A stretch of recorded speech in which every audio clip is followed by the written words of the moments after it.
Today, I'm sharing how to grow ginger at home in a small space, and also showing you 3 of my favorite ways to use ginger after you harvest it. Let's get into it. I'm starting with one of my small raised planter beds that I keep on my patio. In this bed, I've added a soil mixture that is going to set my ginger up to successfully grow and thrive. This mixture is composed of 3 simple things that I used in equal parts. First, peat moss. I like peat moss because it's acidic, and ginger likes to grow in slightly acidic soil. Peat moss also retains moisture well, which means you'll have to water your ginger less often.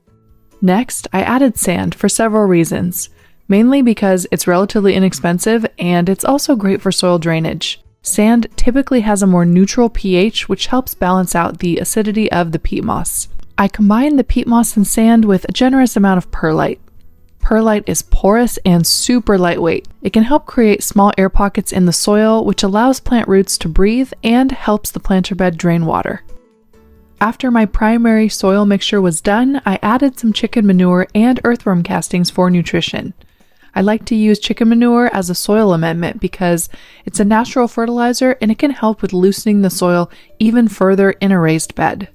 I used earthworm castings as well because they can help improve soil health and add important nutrients. I also use lots of this when planting my tomatoes, and the tomatoes always love it. Here are 2 pieces of ginger that I bought from my local market. I specifically selected pieces that had eyes, which I'm pointing at here. These are the areas where shoots will emerge and grow. Now I'm going to carefully bury these pieces about 1.5 inches deep in my planter cart. I'm digging holes that are slightly larger than my ginger pieces to make sure that they'll fit comfortably. And once my ginger is in the hole, I'm going to lightly cover it up with some soil. Now I'm repeating the process with my other ginger piece. I'll speed this up a little since it's the same as what I just showed you. I do want to mention that you should leave at least 6 inches of space between each piece of ginger you plant. This is so that the roots have enough space on each piece to spread out and grow. Watering is the final step of the planting process. Over the next few months, I watered my ginger about 3 times a week. That's it. Next is the hardest part, which is being patient and waiting. So finally, after 8 long months, here is my beautiful ginger plant. I wish you could smell this ginger through your phone, TV, or however you're watching this video. It's so incredibly fragrant. If I had to describe it, I'd say it has a subtle floral scent with some sweetness and spice. Not only does ginger have the most invigorating scent, it also has a unique, delicious taste. As soon as you get close to the ginger plant, you smell something and you think, wow, what smells so good? And then you wonder where the smell came from. At least that's what happened to me the first time, and I'm so excited to harvest this ginger and show you how to use it in many different ways. You can see that a few of the leaves have dried up and turned brown at the tips, which is actually one of the indicators that my ginger is ready to harvest. Let me dig this up here. I'm using a trowel to gently dig up the ginger roots. And look at this! It looks really cool even though it's covered with dirt, and I love the pinkish and golden colored undertones of the ginger. From this angle, you can see how the shoots and stems are growing vertically out of the ginger rhizome, and how the area that connects the stems to the rhizome is a pretty pink color. There are also some ginger roots here that I dug up, so here's a quick close-up. Alright, let's keep harvesting.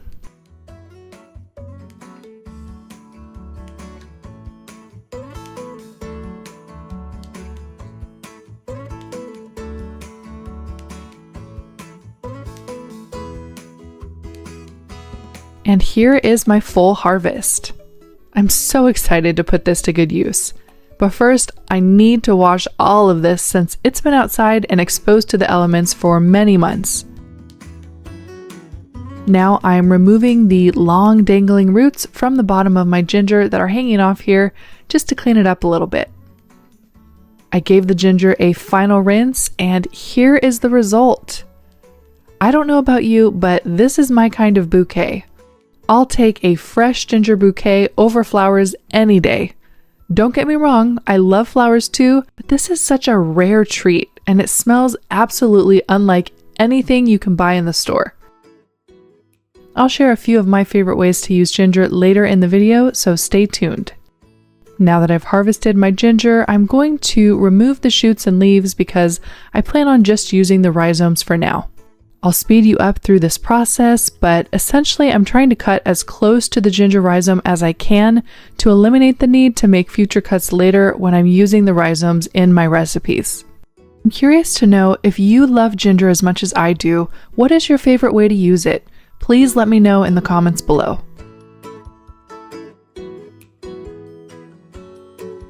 Alright, I'm done making my initial cuts, and here is what the rhizome pieces look like up close. I brought this inside and I'm going to give the pieces a final wash. I really want to make sure all dirt is completely rinsed off. Ginger is really good at hanging on to any dirt, so I'm doing my best to be thorough in washing all the dirt off.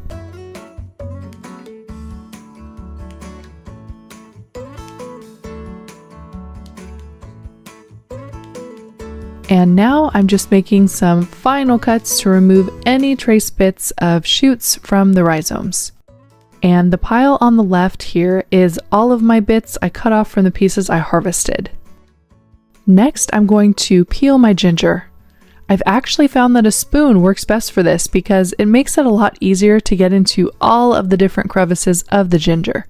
In my experience, fresh, homegrown ginger is really easy to peel, much more so than the ginger you typically buy at the store.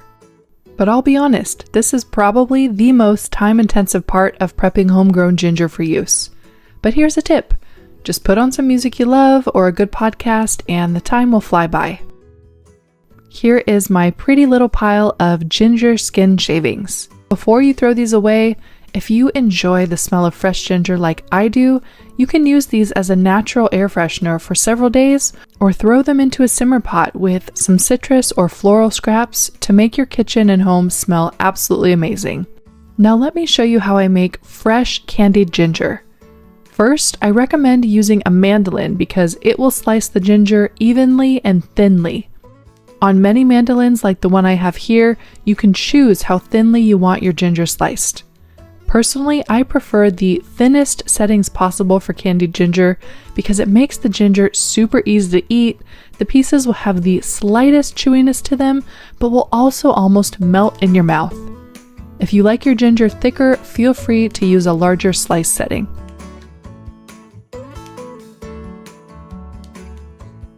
Here are my finished slices.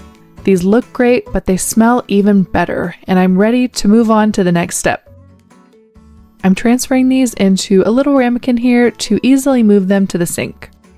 I'm going to give these ginger pieces a little rinse just to make sure they're squeaky clean. I was commingling these with the ginger shavings on my cutting board, and I just want to make sure no dirt or other debris slips through. After the washing part is all done, I added 3 cups of water to a saucepan and brought it to a boil on my stove. I then added the ginger pieces, gave them a good stir, and now I'm putting the lid back on. Next, I'm going to let the ginger boil for about 30 minutes. And while that ginger is boiling, let me show you the next recipe I love using ginger for. This recipe is quick and easy. I'm starting by grating some of my peeled ginger until I get about a tablespoon's worth. Once I have this ginger, I'm going to use one of these cute little empty tea bags. You can find these on Amazon, and as you can tell, we're making some tea. For the tea, I'm going to transfer my grated ginger into the tea bag. You can use more or less ginger depending on how strong you prefer your tea. I love ginger tea for a few reasons. One, it's a great treat to have in the mornings or evenings when you want a warm and cozy beverage that also has great health benefits. Ginger tea has been associated with improving digestion, supporting weight management, and also helping to regulate blood sugar. Some people like their coffee and tea straight up, basically without anything added, but for others who like different combinations of flavors or a little extra sweetness, I recommend adding just a squeeze of lemon and some honey to your tea. This is a lemon from my garden and some locally sourced honey I picked up at my neighborhood farmer's market. These two things can really make ginger tea pop. Here I have some hot water in my festive fall mug, and I'm going to steep the ginger tea bag in the hot water for a few minutes. I've learned that people have a lot of different opinions when it comes to how long you should steep your tea. Some people just do a few light dunks of a tea bag, while others keep the tea bag in the hot water the entire time they drink their tea for maximum potent flavor. I'm very curious to know, if you're a tea drinker, please comment below and let me know what type of person you are. Are you a light steeper or a keep it in the whole time type person? I'm looking forward to seeing the results. I'm going to enjoy and savor my tea while I finish showing you other ginger recipes. Let's check back in on the boiling ginger for my candied ginger recipe. It's been 30 minutes and now it's time for the next step.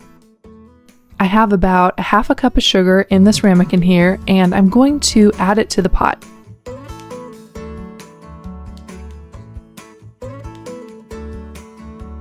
I'm giving the ginger and sugar a stir to mix everything together. Next, I'm going to put the lid back on the pot, bring it to a boil, and then reduce the heat and let this simmer for another 20 minutes. Now that the simmer is complete, I'm draining my ginger pieces over a bowl. And you want to drain them over a bowl because this water has now been infused with fresh ginger flavor and sugar, which means you now have a delicious ginger simple syrup. Here is my beautiful golden syrup. The bowl and water are still warm, so I'm going to let this sit and cool for a bit. In the meantime, let's keep working on the candied ginger. I'm placing some parchment paper down to catch any potential drips and setting a cooling rack on top of it. Now I'm adding the sliced ginger pieces that just boiled and simmered. You want to leave some space in between each piece since they're a little sticky and you don't want the pieces sticking or clumping together.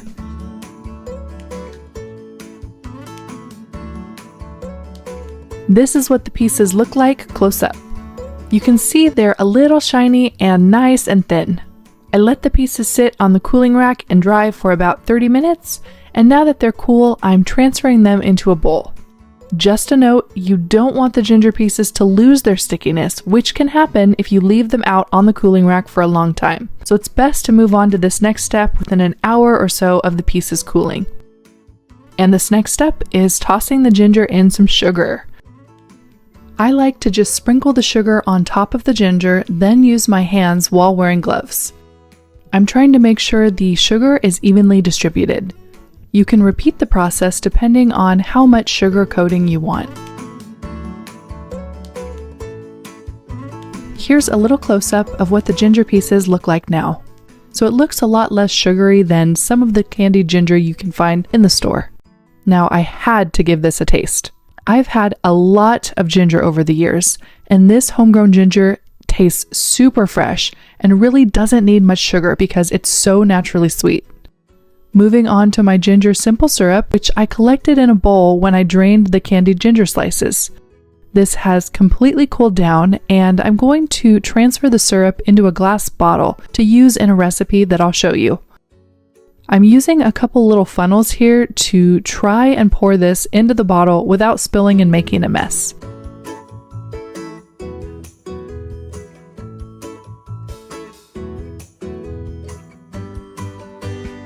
This took a little bit of time and patience, but here is the result. I store this in the fridge for up to 2 weeks and I use it in different recipes. If you want this to last longer, instead of a glass bottle, you can store your ginger syrup in an airtight container in the freezer for up to 3 months. Let me show you a fun way to put ginger syrup to good use. I'm making a mocktail that is the perfect afternoon pick-me-up. I like to create a pretty little rim on my drinks, so I'm starting by squeezing some fresh lime juice onto a small plate and using a strainer to filter out any pieces of pulp. Next, I'm adding some pink Himalayan salt to another plate, and you can see where this is going. I'm taking my glass and dipping it gently into the lime juice, followed by the salt. Now that I've salted the rim, it's time to make my drink. What I love about this beverage is how refreshing it tastes, and since I love the flavor of ginger, I feel like it energizes me and puts me in a good mood. I'm taking my shaker here and I'm going to add some ice, followed by a dash of chili powder, which is totally optional, and about half a mini can of pineapple juice, along with a dash of ginger syrup. Time to shake this up. Now that everything has blended together, let's see how this looks. I'm going to add a little ice to my glass. I like my drinks super cold, and since I'll be taking this outside where it's hot, I want it to stay cool for as long as possible. This drink is such a bright, pretty yellow color. After all of the shaker liquid has been poured, I like to top my glass off with a little carbonation. Today I'm using ginger beer, which, like root beer, does not contain any alcohol, and it's a bit of an indulgence that I don't use too often. You can also use ginger ale or sparkling water depending on your preference. I will say that ginger beer really amps up the ginger flavor. Now it's time for the final touch, which is to add a little garnish to the glass. I'm slicing some fresh pineapple, which is so juicy and delicious. Here is my beautiful, refreshing drink that I'm enjoying in my garden. Cheers! I hope you found this video interesting and helpful. For more videos on how to grow food and use your harvest to make easy recipes, I invite you to subscribe and check out this video where I show you how to make homemade oregano oil. Take care, and I'll see you in my next video.